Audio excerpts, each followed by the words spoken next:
Hello and welcome to Football Match Daily's first podcast episode of the pitch. We will be kickstarting a podcast series from today, and I'd like this moment to introduce myself as one of the podcast hosts, Vidip Gupta. As the founder of Football Match Daily, it is a great pleasure for me to see our football dedicated page grow, and now to host our first ever podcast seems like a great honor. I would now like to request Ayush Makhija, one of our co-founders and a writer, to host along with me. Thank you, Vidip. I'm Ayush and I'm honored to be here. I would like to introduce our guests, Balyogi Dave and Abhik Gupta. Hi guys, I'm Balyogi. I'm a Bayern fan, as you can see from the jersey I'm wearing. I'm a United fan, as you can see from the background. So, first and foremost, okay, we got through that whole 3 days of the Super League drama going on. I mean, I would like to know your thoughts about the competition, and I would like to know your thoughts now that it's over. They basically killed us and brought us back to life with the whole Super League drama. Every football fan was probably heartbroken with these decisions, and if they were made by your club. I am a Chelsea fan, and I was so disappointed that Chelsea took part in this competition. But I'm also glad that we were the first ones to decide for leaving with Manchester City. So, I mean, obviously, there's where you get that respect, right? I mean, obviously, clubs like Bayern and Dortmund, Bayern, obviously, Balyogi, who basically rejected the invitation. I mean, obviously, respect to those clubs. Balyogi, you have any thoughts about your club basically rejecting Fiorentino Perez? I just earned more respect for my club and more love and more passion. And to be honest, I feel like it was never going to happen in the first place. So, I don't know what to say. Uh, Abhik and I had a few conversations about the whole Super League drama and how it's such an integral part, football, of our lives, and how it affected us, him especially. Would you like to tell the others about how you felt? Yeah, so over the course of those 72 hours, I, as well as a lot of other football fans, we express how we were feeling like really down because it almost felt like football was over, and that period of 72 hours, the amount of shame some of us felt towards our clubs, the amount of the depressing thoughts we had about football ending. it it was a it was a tough time for like those 3 days, and and I just think that a lot of us fans are quite ashamed with what our clubs have done had tried to do. Obviously, I mean, now that they announced that the European Super League is no more, that came with another set of good news for you, right? With one of your directors backing out of the club. Yeah, So I Woodward think must be nice. Yeah, so. about Woodward, I was extremely happy. I woke up in the morning and I checked my phone and I see club statement Ed Woodward has resigned. And I'm over the moon really. But then I find out that they're probably going to replace him with Neil Ashton, who's an accountant, who's I think he's the head accountant or something like that, and he's basically going to be Woodward's replacement, and he's already from the club, and he's already one of the pawns of the Glazers. So I'm not too happy about that. And the other thing is, a lot of people haven't mentioned this, but Woodward hasn't actually left yet. He's going to leave at the end of 2021. So we basically still have to put through two more transfer windows until we get to see the change really.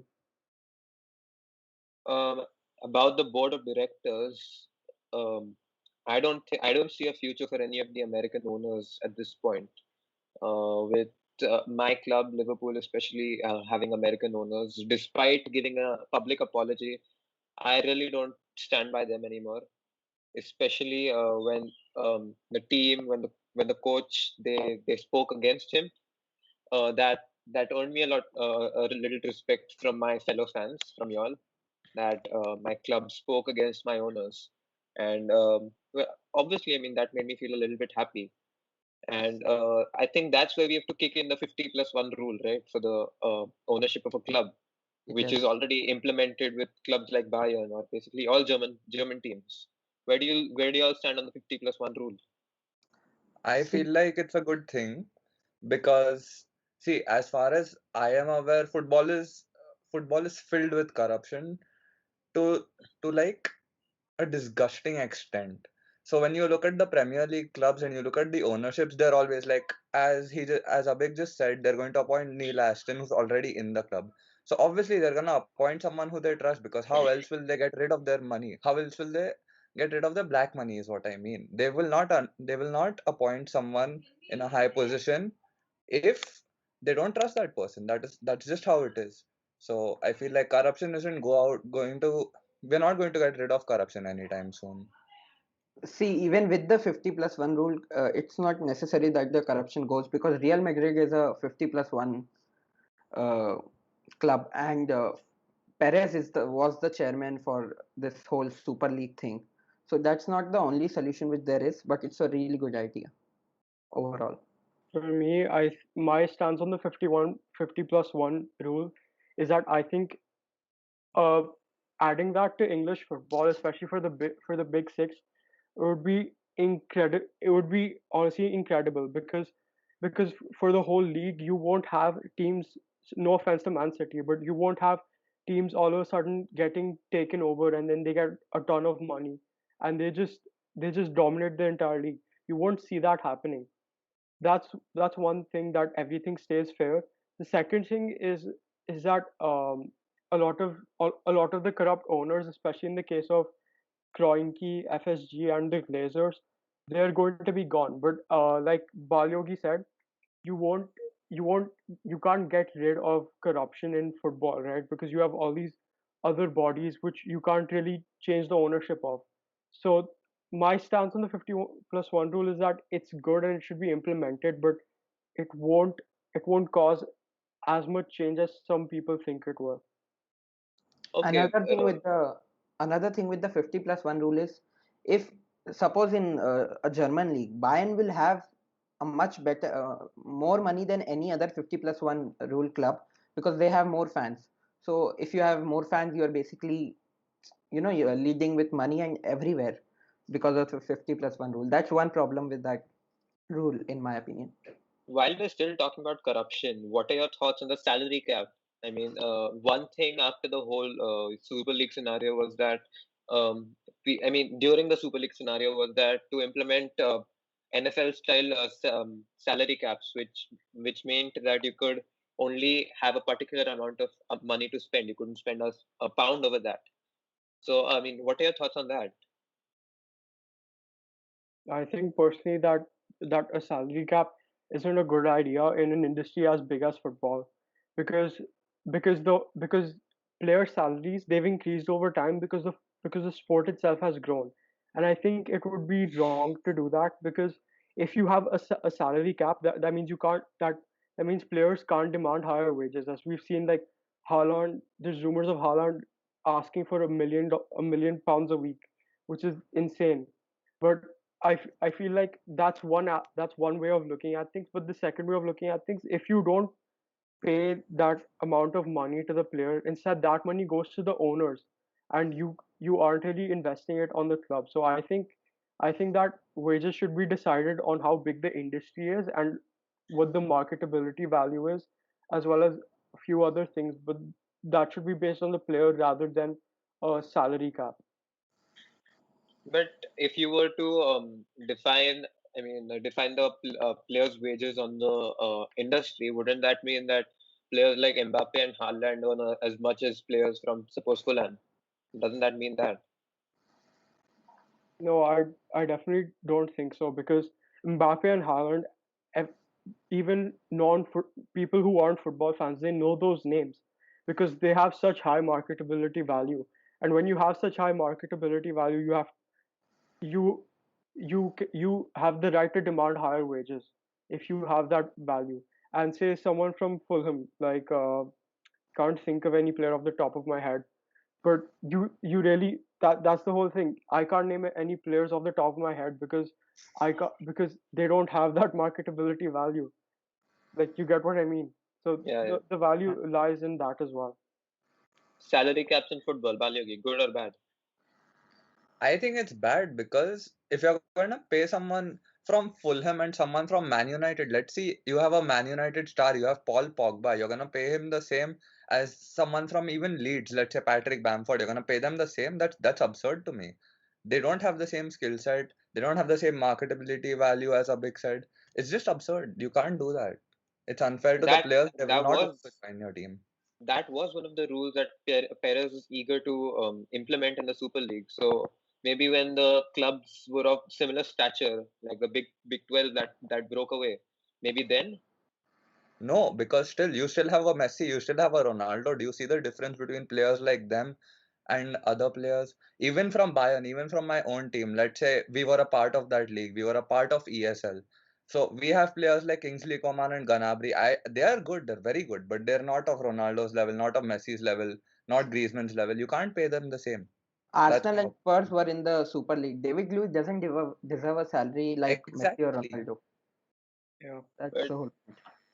I would like to point out that both Arsenal and Spurs have a few individuals who are up there. Like you've got Harry Kane, you've got Son, you've got Bale, and of course you've got Odegaard, who's currently on loan, but still of pretty high stature.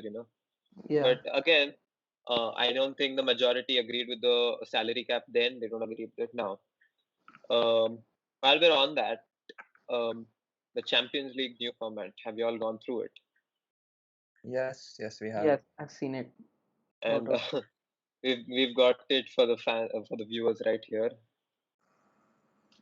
So from the 2024-25 season, the UEFA plans to expand the Champions League from a 32 team business to a 36 team business, and remove all group stages in general. So there's going to be one group with 36 teams, and you get 10 games.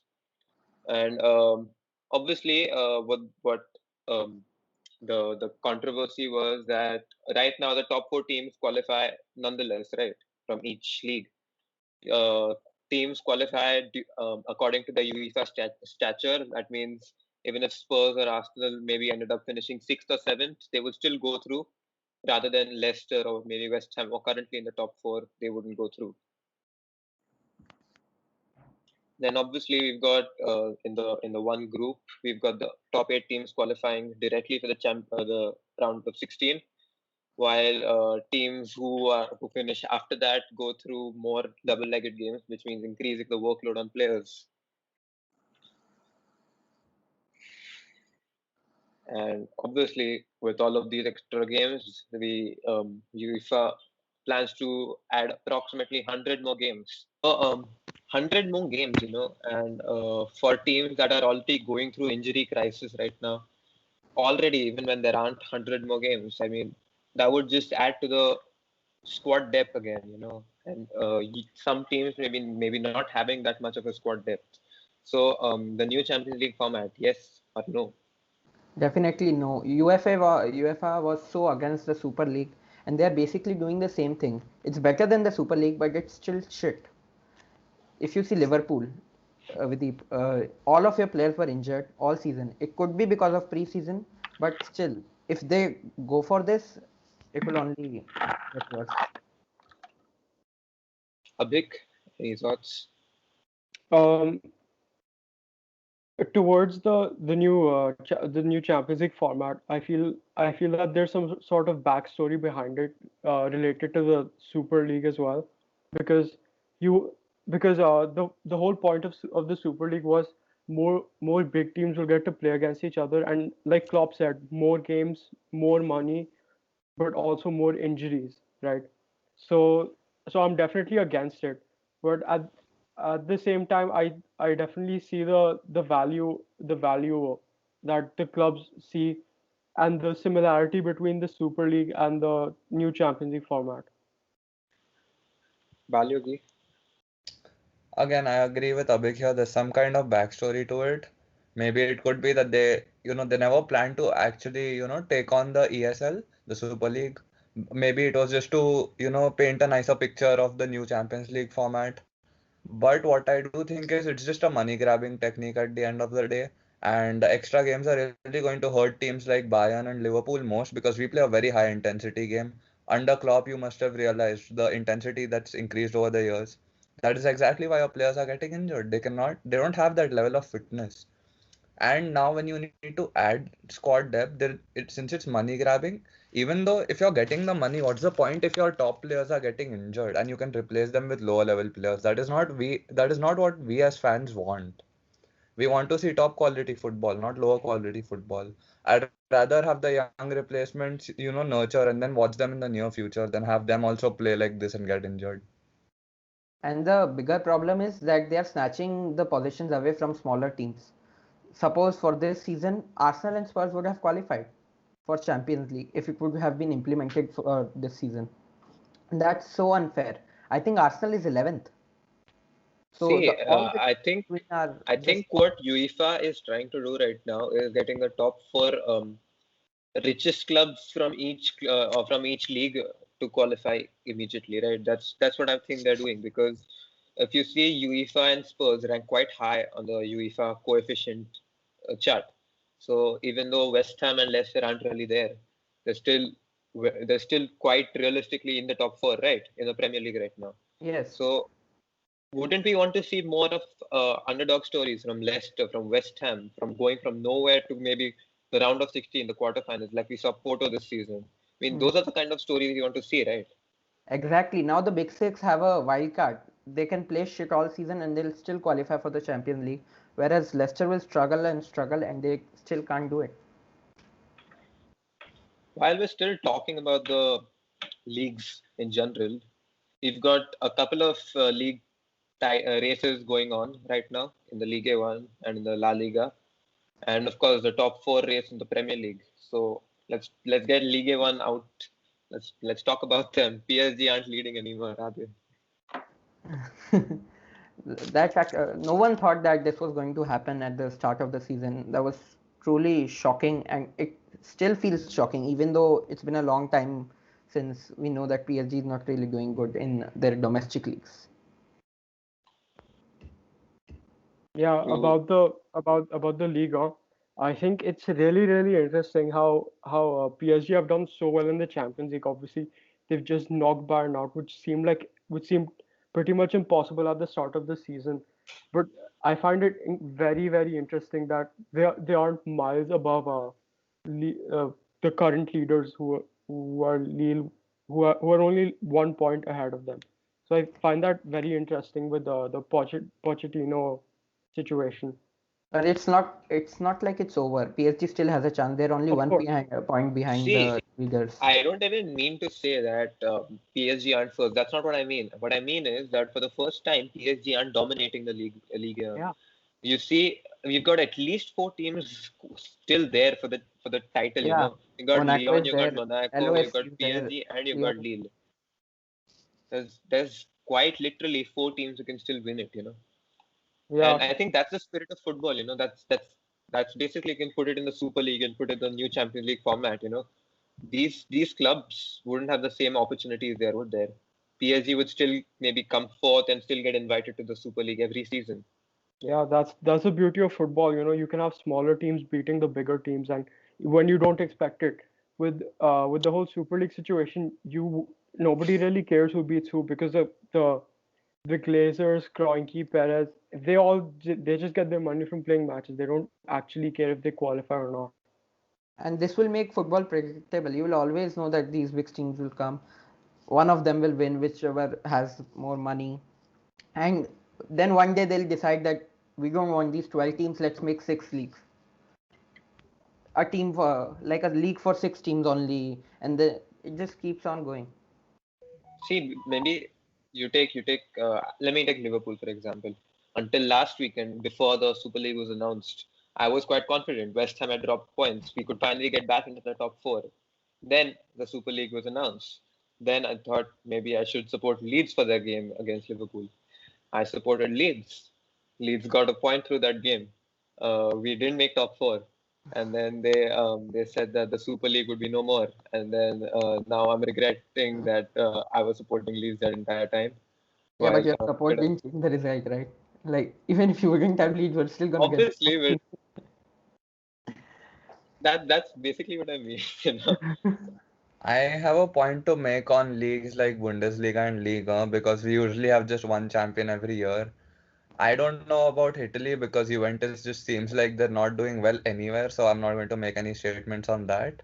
But for the Bundesliga, what I've observed every year as a Bayern fan for like the past 4 or 5 years is that every time we'll do well in the beginning and then we will drop points thoda, to make the league interesting a little bit. I think that's done on purpose. We drop our level in domestic leagues, but not too much so that we don't lose the thing. Because then that would be a shame for a team like Bayern, now wouldn't it? But we also need our viewership. So does the Bundesliga. And since we come under the Bundesliga and we don't have any power over it, we have to listen to them. So, to keep some interest, we actually lower our level for our domestic leagues That's an because we interesting. can't be losing to Armenia, Bayfield, and then winning the Champions League at the same time, right? That's absurd. So that's that's a point that I never That's really a thought very, about, to be yeah, honest. a very controversial point. And could that be said about PSG? That same point. yes, it can. The level of play against Bayern, the only Uh, negative that I saw was Choupo-Moting. Other than that, Bayern was at its best. And I have to say, even though we lost, I might be salty about it, but PSG played an amazing game. You cannot lose to Lille if you play like that. You can't be second on the French table, French league table, if you play that good. It's not. It doesn't make any sense. To Because be Chopo fair, Mot, I mean, you I don't really see Chopo Moting as a negative. He scored in both the legs, man. Come on, give him some credit for that. I I But give to him some credit, but also he was fed by the team. He didn't really score a yeah, bicycle or shoot from like 30 yards away. It was a simple goal. Both of them were simple goals. Bayern and yeah, fans back to expect Abid. everyone to be a If to you Lewandowski. have be a to, team like Bayern backing you up as a striker, you know you're going to get goals no matter who you are. That's true. I mean to be Abid, you were making. I mean, that's a very interesting theory what Balyogi said. Like I definitely don't believe it because I've watched Manchester United play every single game this season. I've seen us lose 2-1 at home to Sheffield United, who I don't even know if they have 15 points in the league this season. And then I saw us like a month later go to City and basically I mean, it wasn't a thrashing or anything, but it was a solid 2-0 win. And I don't know, I think like I said, that's the great thing about football. You can't really predict anything. No, no, no. What I was trying to say is not every league. I'm saying just Bundesliga and Liga to keep interest over there. Premier League every season is different. That's why you have consistent fans. That's why you have so many fans around the world. I mean, Bundesliga, on the other hand, doesn't have that many viewers compared to the others. So to keep it interesting on some level, we have to do that, is what I meant. I feel like uh, that makes sense. But I feel like it could be down to actually like the Champions League fixtures because the players Yeah, are more focused on the Champions League, so they lose focus on the could be league that. itself. Yeah. Ayush, you've got any thoughts? I would like to side with Abik. So I think what Abik meant was that Manchester United lost to Sheffield. So in the same way, Bayern can also actually lose to the smaller teams there. I think that's what Abik was saying, and I think that's true. No, I mean, every story has two sides. Balyogi provided us with one, Abid provided us with the other. It could be either, At this point, we really don't know. Yeah, And either way, it makes things really interesting, not from the football point of view, but from the maybe broadcasting point of view. Done with Ligue 1, La Liga. Everyone thought Atletico couldn't bottle it at this point. They would end the dominance of Barca and Real Madrid, but then it looks like Atletico might just bottle it. La Liga was crazy this year. First we saw Sociedad taking the lead in the early games. Then we saw Atletico come here. Then Barca was making a comeback. It was amazing this year. Yeah, I think La Liga this year has been like absolute roller coaster. It's I like at first we thought it was going to like Ayush just said we thought it was going to be Sociedad. Now I think they're mid-table now. It's been La Liga's been crazy this year, and now I think Personally, I think Madrid are definitely favorites for me, even though Which Madrid? Real Madrid. I mean, there's only one Real Madrid, one That's Oh, Madrid, one Real Madrid. Yeah. Powerful. good on. Yeah, but We'll give. both the Madrids have the same number of points, so it's not really that one is dominating and No, you know. I mean, I think what Atletico Abdik played means one is less that game. in the history of Yeah, football yeah, in of course, of general, course. there's That's not just one. debate. There's just one Real Madrid, and we promise not to cut off that joke from the final cut. And Balyogi, your thoughts on the La Liga title race? nothing much. I'm just glad not to see Barca win it at this point. I'm not really a huge fan of Barcelona. I don't really care which Madrid wins as long as it's not Barcelona. It has been a roller coaster. It has been interesting though. I like before there used to be a time when I used to say La Liga is complete crap and I don't like it. But now after this season, I can't say the same. Yeah, But it's the even competition more even. even when you look at it right now, both Messi and Ronaldo are technically carrying their teams through their competitions, aren't they? Even though I would maybe argue that Barca, I mean, Messi has a little bit more of a squad around him to help him do that. But because that Copa del Rey thrashing in that final, I mean, I think that was the best Barca performance we've seen for the last couple of seasons. I don't know if it's just for the Copa del Rey games or what, but that was a really good game from Barca, and that would mean that Messi has a better team around him than Ronaldo. Agree? And Not here, agree? yeah, here we are talking about the title battle, like who will win. But the battle is there in the relegation as well. The team which is at the 18th position has got 27 points, and the team above them has 28. So it's not only that they are competing at the upper level. Yeah, So up to 15th as well. I might mispronounce it, but Getafe they have 31 points and 19th place Elche. Uh, I'm sorry, they have 27 points. Sorry, so it's very tight. Yes. okay, and then if we talk about Messi, we have to talk about Ronaldo. And if we talk about Ronaldo, you have to talk about Juventus. What's going on there?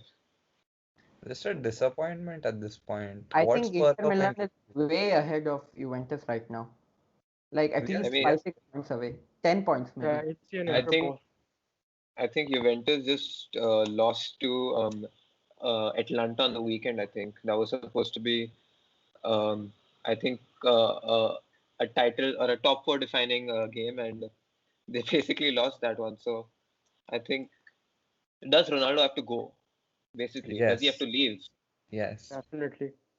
Where Uh, would he I go? mean, I mean, Ronaldo's never played in the Europa League, has he? I mean, to be fair, Juventus are third right now, but I mean, if it happens, I think he should go to this club, Man United. I think that's the best option for him. No, I Like, honestly agree with Ah, Abhik here. Manu is the best option for Ronaldo right now. okay. Because it's not just Ronaldo who's, being brought down, it's also Juventus. Because before Ronaldo, Juventus were such a great team. When they played against him, like against Real Madrid also, they put in a great performance. Even though they lost really badly, the performance was great. And Champions League finals, it was an amazing team. After Ronaldo, that is where their level went down, and even Ronaldo's level went down. So I'm saying it for the betterment of both teams, yeah, See, I mean, Juventus both the at this team and the point, definitely. player. there's not even much of a title race left in the Serie A. I mean, we've got Inter Milan who might finally win a Scudetto with 10 points in the lead, and it just seems like it's going Inter Milan's way. I mean, can AC Milan do anything to get back in the title race? No, I Cheers think to Inter has Conte. got it. Definitely not. There's no chance. I think Inter Milan have It run would away be with it. incredible if it happens, but I don't see it happening. Yeah, I mean, I love Zlatan, and I like halfway through the season I backed him to win it, but Yeah, AC Milan they've just gone and down like yeah, after everyone first loves match. a comeback, but it just doesn't seem very realistic. Speaking of comebacks, Ole, I think last week admitted that they still had a blow in the. I mean, they could still win the league. Can they still win the league? Now, let me just clarify what you said. He said that it's unrealistic of winning the league, but we won't stop trying. That's what Ollie basically said. And I mean, obviously City are gonna win it, but with all this off-field drama going on, maybe City drop 11, and I don't know, maybe Come on, AC Milan was more realistic. maybe I don't know. I'm just saying. No, but Hope. on He's serious note, hoping at this point. but there's no chance. Man City have won it. The Yeah. title race is still okay. Videep, you should tell us about what is gonna happen with Liverpool. Conference League it is. It's definitely not Conference League. And to be honest, I think the one difficult match we have is against United, right? And we've got, I think, 6 games or 5 games left, and only one of them is against a top 10 club, a top 10 club. So we've got 4 games that are a bottom 10. So basically, I'm saying we've got 12 points in the bag at least. That is, if we play like Liverpool do, like I mean, proper Liverpool do, not like this Liverpool do. to be fair, your record against the bottom 10 isn't that great either this season. So Do you think you No, I can mean come for the Champions League next year? that's basically what I'm hoping, because Leicester You're are hoping dropping for it. Do you points. think it's gonna happen? Yes, it can happen because Rogers Leicester's dropping wanting points. as well. Leicester's dropping points. West Ham have, I think, 2 games against the Big Six, one against United, I think. And obviously, I would hope Lingard doesn't continue the way he has.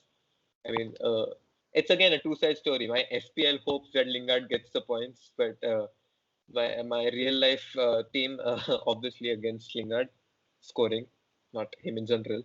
So every So every Tottenham, Liverpool, and Chelsea would want themselves to qualify, and they would want West Ham to come with because West Ham did an incredible job this year, especially Lingard's arrival just made it Yeah, even better. just put them on another level. Like when we're talking about West Ham and Liverpool, it's very interesting how they're against each other because last season West Ham finished 16th or something.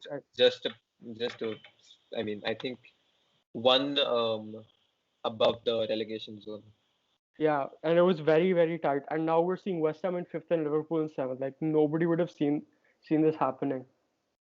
Quite crazy. Honestly, it's a pattern with Jurgen Klopp here.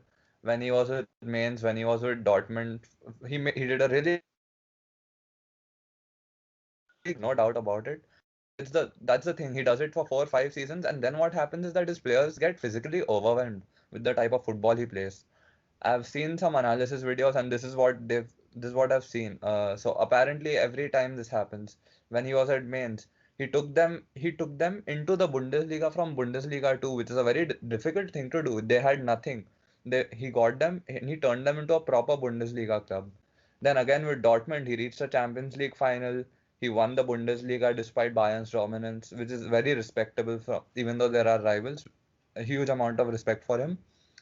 But again, after that, I think they'd come in the bottom tier or mid tier, like next season, just after that, which Yeah, was I very disappointing. All of a sudden, imagine reaching a Champions League final and imagine winning the Bundesliga, and within the next 2 seasons, you're mid tier, worse than you were before. And that's because his players got physically overwhelmed with the type of football he plays. yeah Like he makes them play.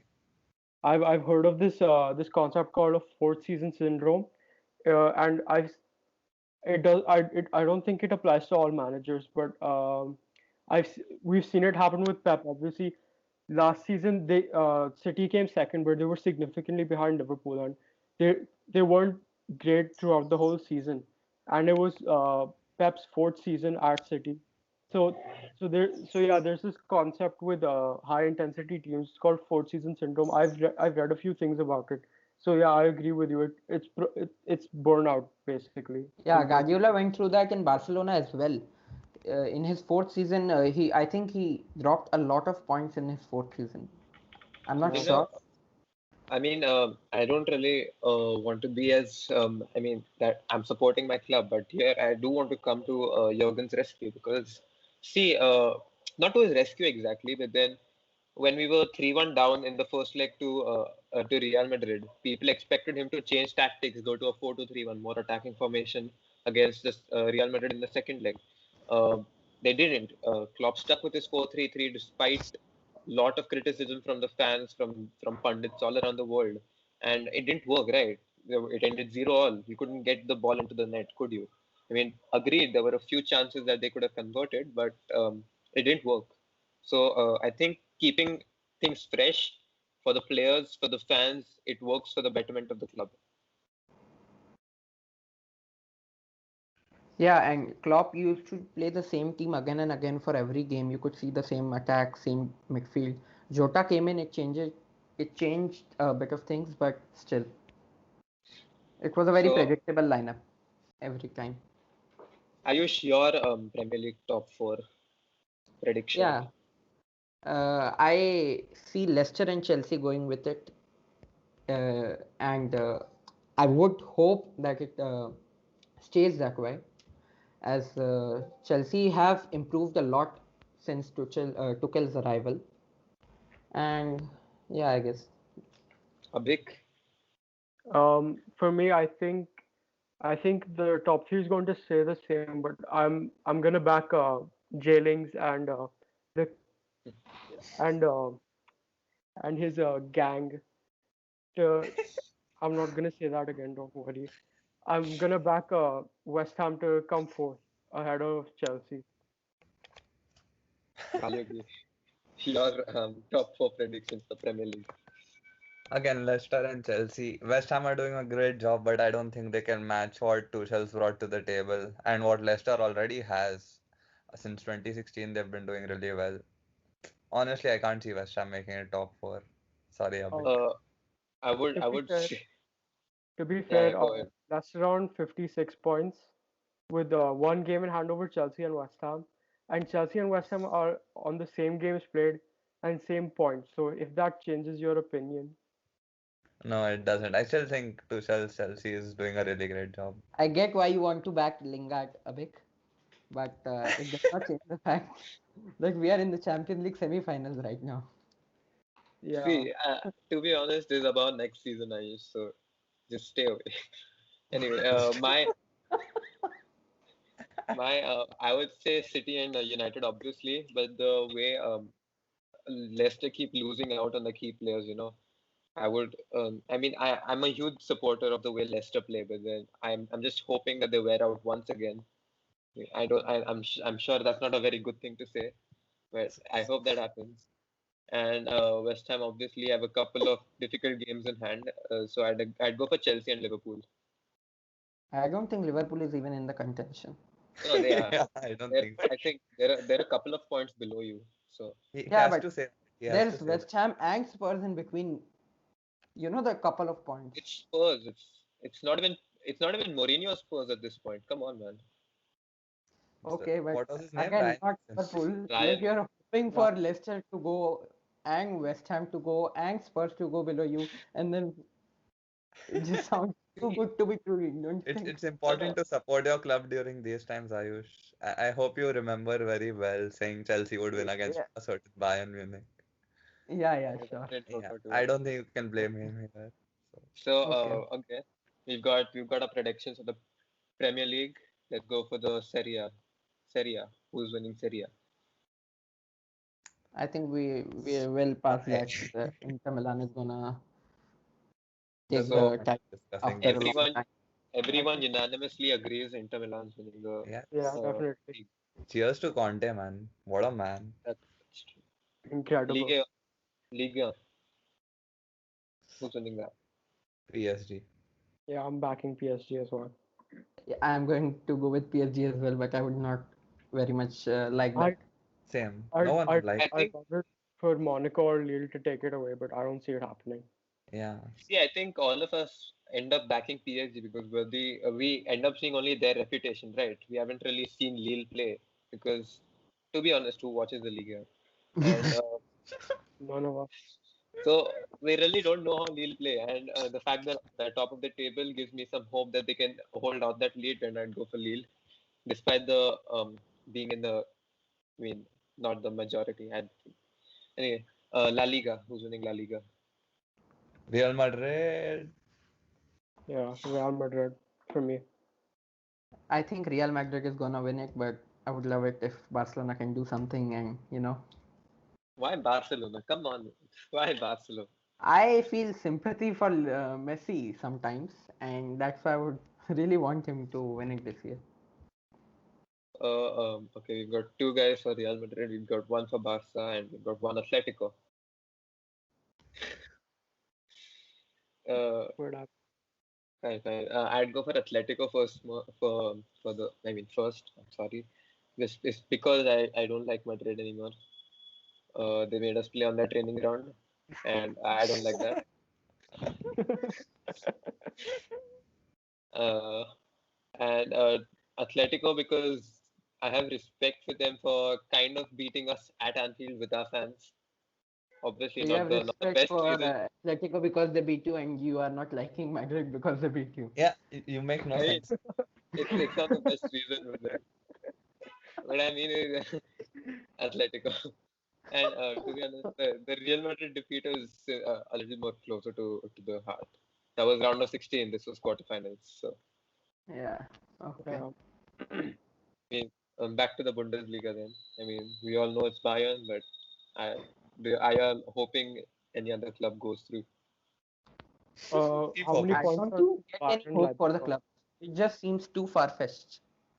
I can't even hope for other clubs to take it.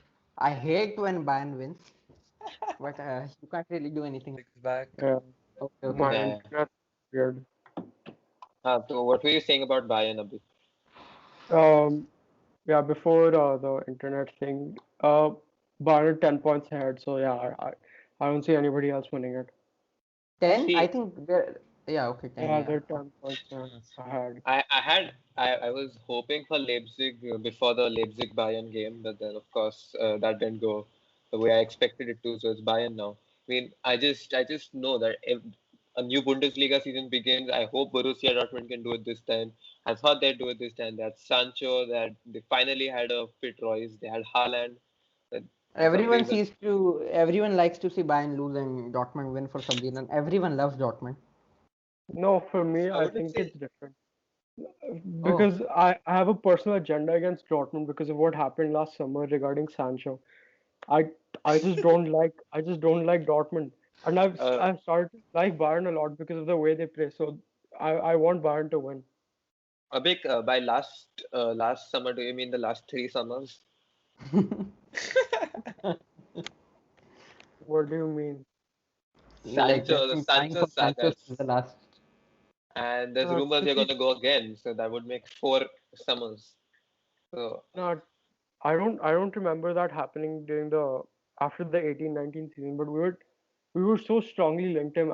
I was part of the 90% gang who I genuinely thought it was going to happen up until the deadline day when we started getting rumors about Dembele and And I then think Sancho was linked to 3, 4 Premier League clubs since the starting of the season, and it didn't happen with any club.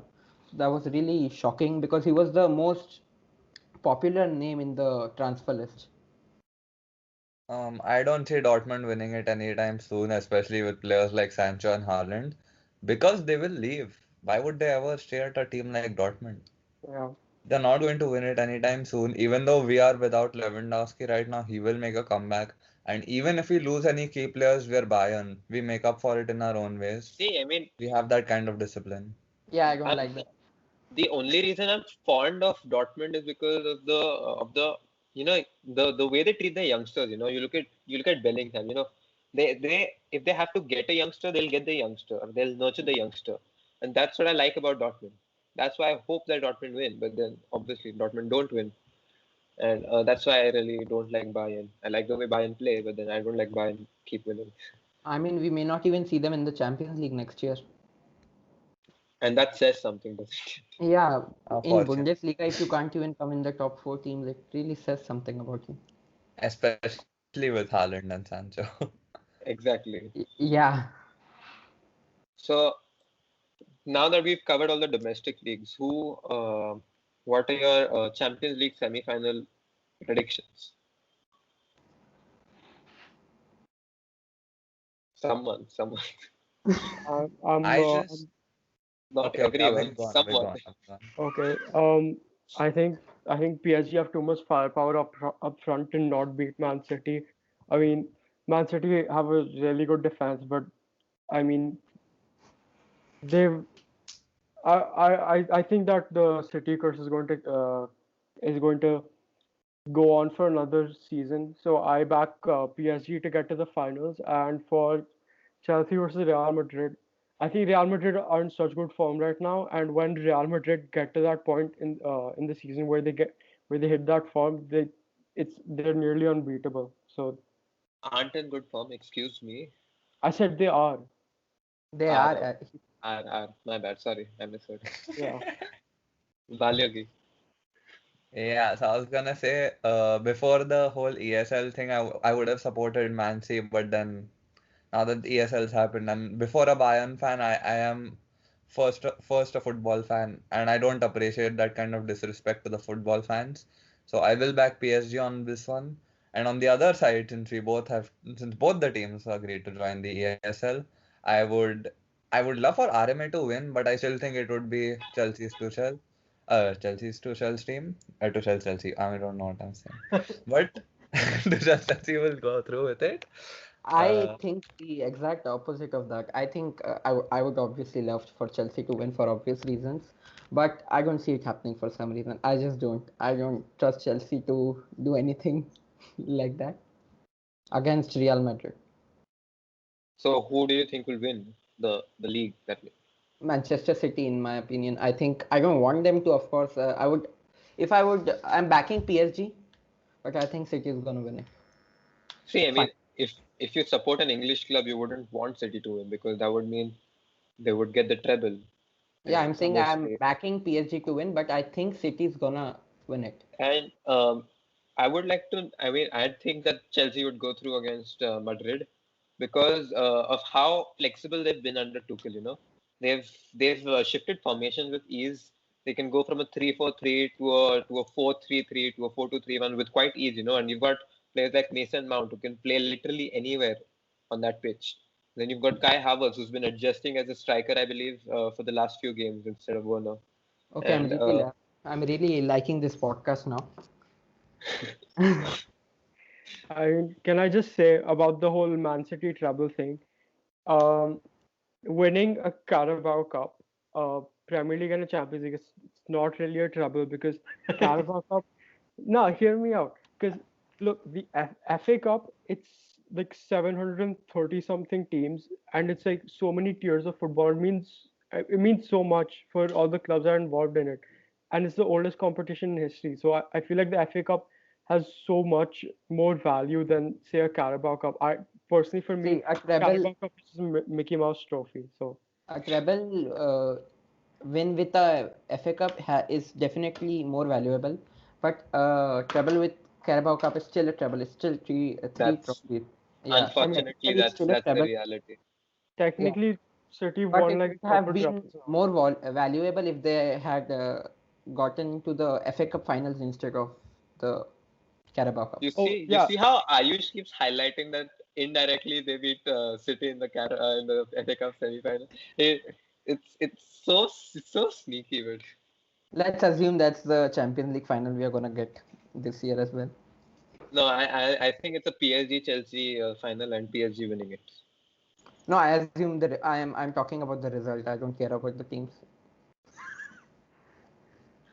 So anyway, that was the first episode of Off the Pitch. Thank you for Abhik and Balyagi for joining us. That was a great discussion. We got the Super League covered. We got the new Champions League format covered.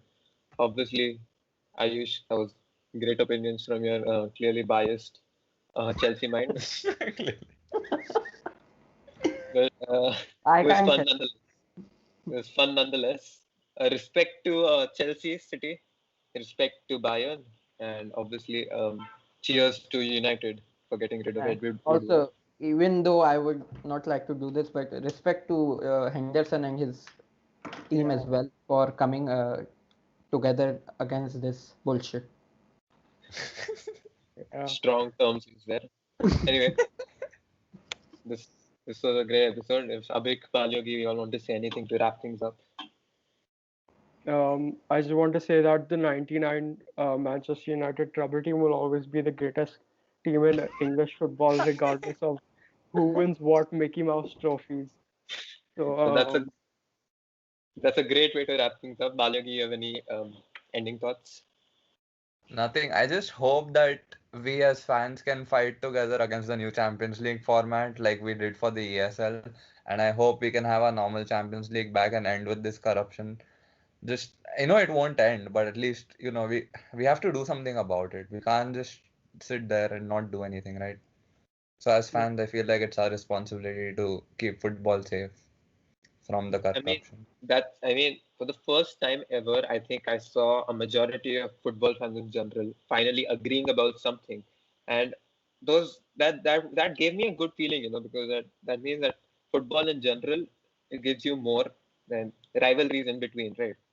And how apt it is that it was the fans who ended up getting the Super League out, and that gave me a lot of joy. So with that, we'd like to conclude our first episode of the of Off the Pitch. It was great having you all here, and bye bye. We'll be back soon.